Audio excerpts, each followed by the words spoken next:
Magandang araw po. Ano po may paglilingkod ko sa inyo?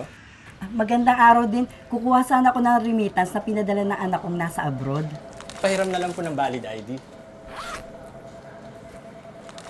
Naku, naiwan ko yung wallet ko na may mga ID ko.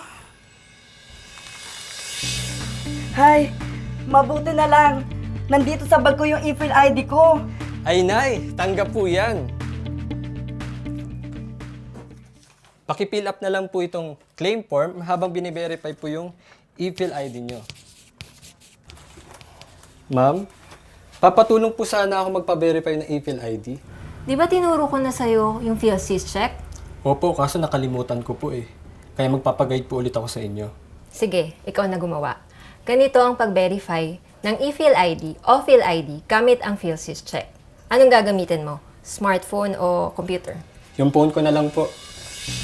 Buksan mo yung internet browser ng phone mo at itype ang verify.philsys.gov.ph. Okay po. Verify that. Itapat mo yung QR code ng e-fill ID sa camera. Ayan, i-grant access mo. Siguraduhin mong nasa loob ng focus point yung buong QR code, ha? Okay Ayan. po. Hintayin mo lang saglit. Oh, si nanay naman yan, di ba? Opo, sinana yan. Yan! ID is valid. Verified na ang authenticity ng e-fill ID niya. Ganun ang kadali. Ang galing ah. Naunahan pa natin si nanay mag-fill up ng form. Ngayon, alam mo na, ha? Yes po, salamat.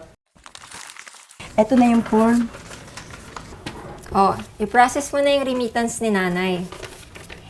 Nay, eto na po yung e-fill ID nyo. Na-verify na rin po namin. Ay, salamat naman. Pwede pala talagang ID itong e-fill ID, ano? Pwede po. Nay, ito na po yung remittance nyo. Pasign na lang po.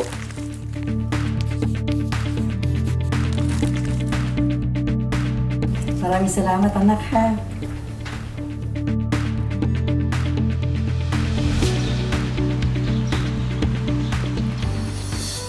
Tungo sa makabagong Pilipinas, ito na ang PhilSys.